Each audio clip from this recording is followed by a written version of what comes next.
Hey everybody, welcome back to another episode of Hangin with Hodge. I'm Dave Hodgkins, I'm your host.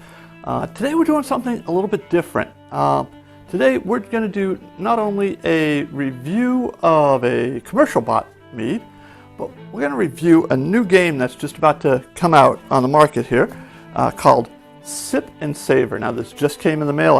The only thing I did is I opened it up out of the package that it came in the mail.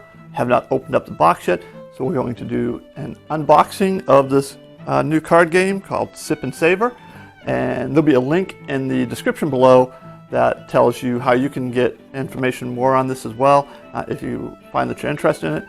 So stay tuned, we're going to get into that in just a minute. Before we get started though, do me a favor, click the like button, click the subscribe button. Don't forget to share this on social media. There are lots of mead Facebook groups out there, or Twitter, or Instagram. Go ahead and share it all over the place. So let's go ahead and let's go drink some mead. Let's go. Oops, sorry. Today we're going that way to drink mead. Let's go.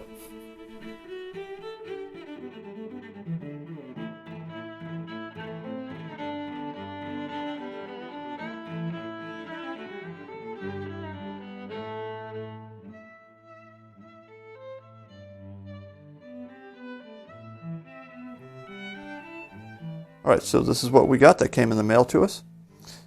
A box that states Sip Sayvor, a vocabulary deck for boozy beverages. That's right up my alley. So, as we open up the box here, so the box itself it's a sturdy box that it comes in, so that's nice. Good packaging here. And so we'll just flip these out here. So we've got, comes a lot of cards, a lot in there. So they are kind of multicolored as well. There's a plastic sleeve around it. Let's go ahead and remove off this plastic sleeve.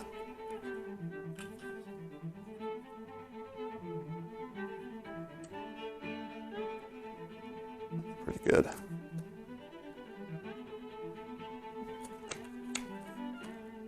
So just this plastic sleeve there. And we will go ahead and set the deck aside over here. I should just move it out of the way here. So what do we got? So we've got, looks like some cards here that explain. All right. So we've got the Sip and Say philosophy. And I'll put that up on the screen here. As you can see, it states, Sip Sayvor was developed by avid homebrewers to serve as a vocabulary deck. The goal? To help brewers, vintners, or anyone who likes wine, cider, mead, or beer build a vocabulary base of terminology to describe what they like or don't like about a drink. This deck includes cards that describe visual, aromatic flavors, mouthfeel, and other sensations you might find in the glass. I find lots of things in the glasses. These cards are wonderful to bring with you for a wine or beer tasting. Well, we like to do wine tastings, definitely. Or to thumb through when sharing a bottle of something homemade. I make enough of the homemade stuff with a friend. Or to consider when you notice something in a brew and just can't find the word for it. Sip Sayvor is a deck designed to help us describe what our senses already know. Sit back, settle in, sip, savor. When we flip the card over, how to use Sip Sayvor. Each card consists of a descriptor that reflects something you may sense in a beverage. Additionally, you will find a detailed, relatable definition for what the descriptor means. The cards are also marked with two sets of symbols. The first indicate the type of beverage, where you would find most often sense the descriptor. The second indicate whether it is a visual, aroma, flavor, or both aroma and flavor. While these indicators are by no means a rule, we do believe they are helpful in establishing a basic framework for the exercise of tasting and describing a drink. Ooh, so wine tasting is now an exercise. I wonder if I can count that as my weekly exercise. I think so. Then next we have the card game. So if you're going to use this as a game, Sip and Savor can be enjoyed as a simple card game. It is best played with 3 to 4 players. There should be as many beverages as there are players. For example, if you have 4 players, there should be 4 bottles to share. Wines, meads, beers, or ciders. You play as many rounds as there are players. In each round, players will each take turns in the role of judge. Therefore, a game with 4 players would have 4 rounds, each consisting of 4 periods. In this setting, each player would serve as judge 4 times across the course of the game. At the beginning of the game, the cards should be shuffled and dealt 10 cards to each player. At the beginning of each round, one of the beverages will be poured into glasses for each player. Each player will taste the drink. The non-judge players will choose a card from their hand they feel best represents the drink and make a case for their card. It doesn't sound like that's going to be anonymous. So you play a card and you explain why it is you think that card should represent that drink. Okay. The judge will determine which card is most representative of the drink, and the person who played that card will receive 1 point. Players replace their discarded card with one from the draw deck. Optionally, players can discard and replace 1 additional card each period if desired. At the end of the period, the person to the left of the judge would become the next judge, and the same beverage would be sipped and savored for the second period. Play for the round would continue until each player has served as a judge for that beverage. Then play would move on to the next round, evaluating the next beverage. Whoever has the most points at the end of the game wins. Pro tip: an easy way to keep score is to allow the winner of each period to keep their card face up on the table near them, moving it from play. Note, if the draw deck is depleted, the discarded cards will be shuffled to create a new draw deck. And then we also have a card for variations on the game, additional things that you can do while you're playing the game. So set a timer. If you've got more than 4 players, simply change drinks when the players decide by consensus to do so. Hide the identity of the bottle. Oh, I like that one. Hide the identity of the bottle until all judging is complete. Who has the best guess on what was being tasted? Perhaps that person receives an additional point. All right. Red cards are for aroma only. Elements are rare. You may award 2 points to any red card that is chosen by a judge. And then a ghost hand. Rather than making the player of each card known, players play cards face down and scrambled for the judge. A random card from the draw deck is placed in the mix. If the ghost hand wins more points than any player, everyone loses. That sounds a little bit like on the apples to apples side of the game. I like the idea of hiding the identity of the bottles. Invite some friends over and everybody brings a bottle and then everybody can play. All right, so we've got a couple. All right, so we've got a couple red cards here. Fragrant, sulfur, stinging, stinky. Okay. We've got like 4 red cards. We've got a lot of purple cards here. Okay, set those right there. We've got a lot of blue cards here. All right. A lot of blue cards up here. And then we've got some green cards as well. All right. Well, let's go try and use some of these to do a mead review. All right, let's get into the mead tasting and see if we can use the cards to help us out here. Now, before we get started, first I want to give a big shout out to Doing the Most, who sent over the box here. So now I didn't pay for this, but I'm going to give it an honest review as well. Does it work for me? Does it not work for me? And then again, there'll be information in the description below if you want to get more information on it. Use the link below. I'll also have the website here right on the screen here, so you'll be able to use that.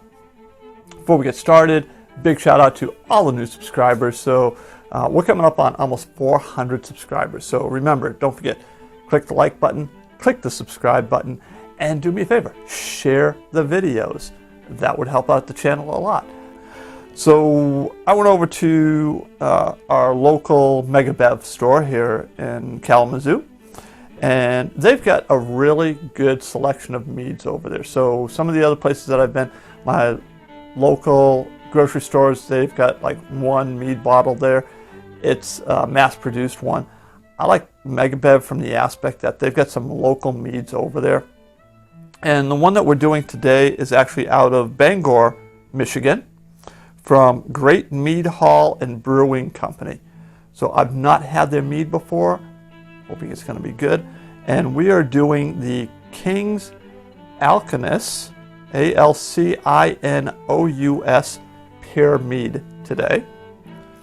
So always have a Swiss Army knife, because if you get your bottle opener or a corkscrew, it's got it on there. And I left mine upstairs, so we'll just go ahead and use this. Get started. Awesome. So let's, and by the way, this is 22 ounces, 12% alcohol. So let's give it a look here.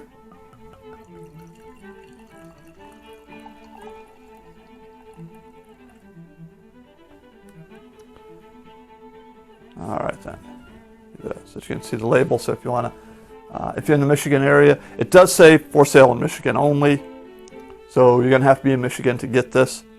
Sorry about that if you're outside of Michigan.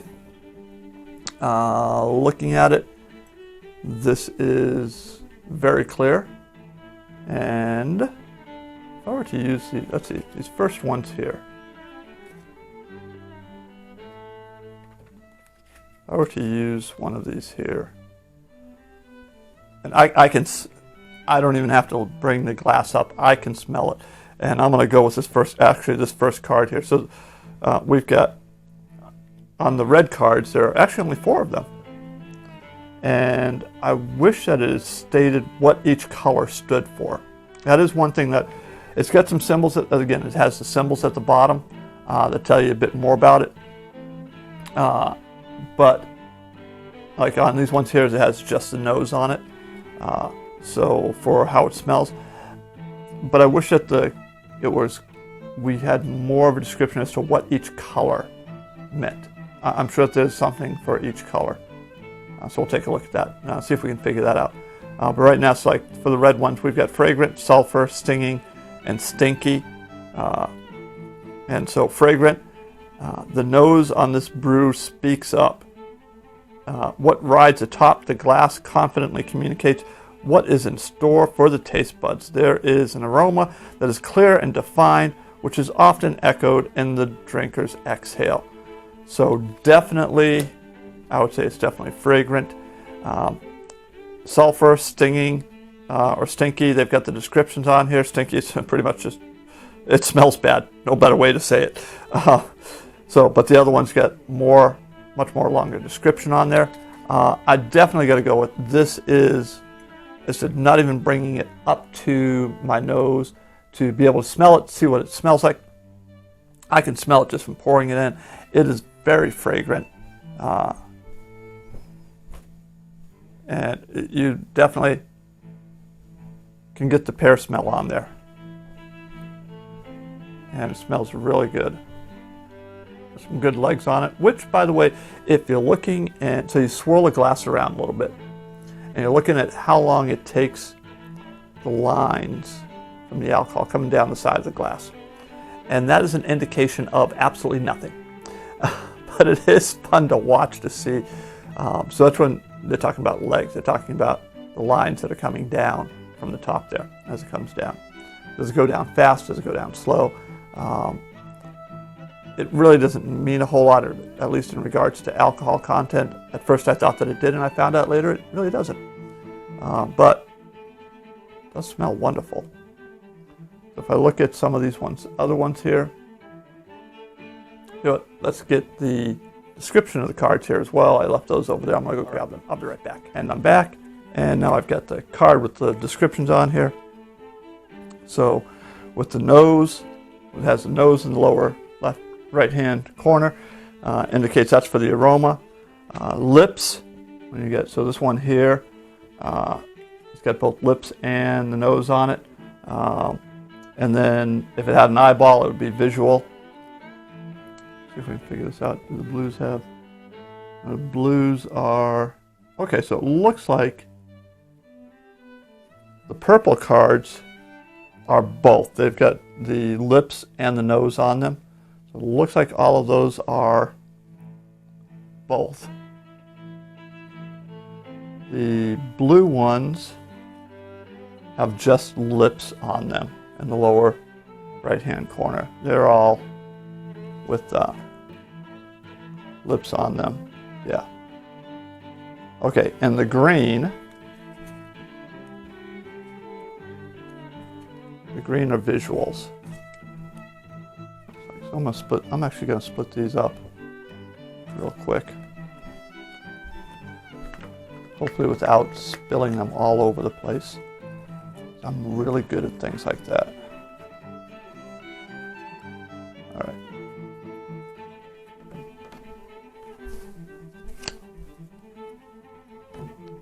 All right, so for just the nose, we've got fragrant. Now, if I were going to use the cards for visual, I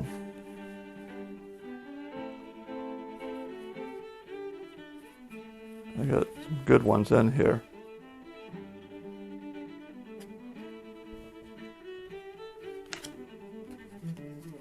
All right.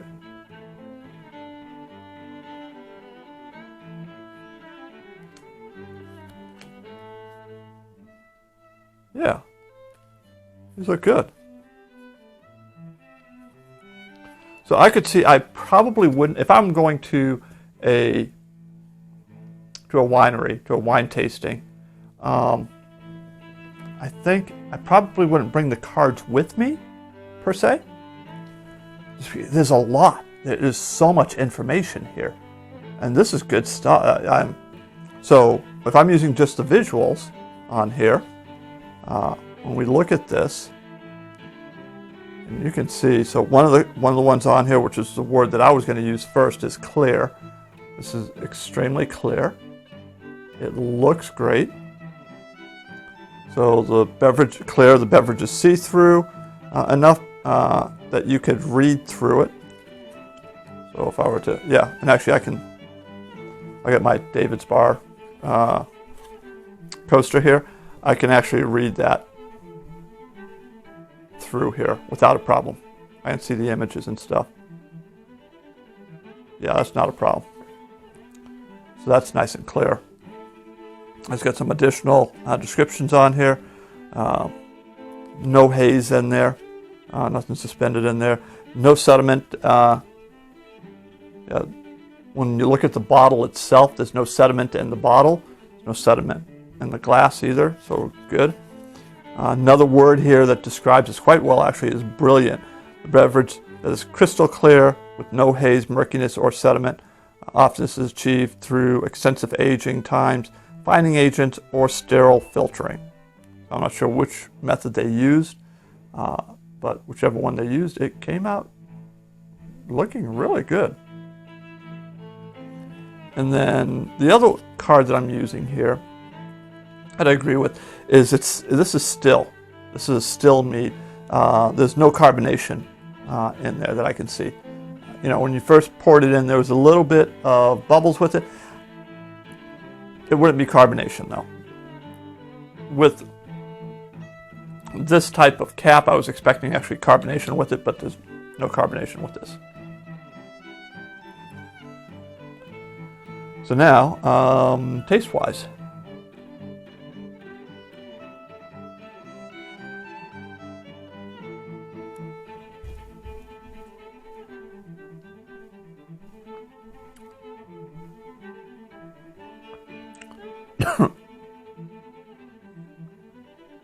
That is unique. I think I like it. It is unique. So if I were to look at this, and this is where it would just get to be so, to sit down and look through each one of the cards here would be quite a bit. I would take that one there though. Banana. While banana flavor can come from fruits like banana or durian, this attribute is often introduced by certain yeast fermented. Yeah, it doesn't have banana taste to it though. Barnyard biscuity. Yeah, so really good in here. Okay, and they're actually so much in here. I want to double check that one. You know, and that's kind of one of the things is I'm looking through. So I think that as a brew tuber, somebody who brews on YouTube and makes videos, and as I'm going to start working on building up my vocabulary for doing mead reviews as well, that to be able to pull in advance before I come on to video, to sit down with these here, do a tasting of it, see what I like about it, and pick these cards out in advance. I wouldn't want to sit here in front of everybody and just, you know, go through these cards here. So as I'm going to flip through real quick, we're going to move on to the next phase. So watch for the transition. All right. So I picked out some of the ones that are both flavor and aroma. So definitely, we're looking at it, definitely floral. It's definitely got some floral notes in there.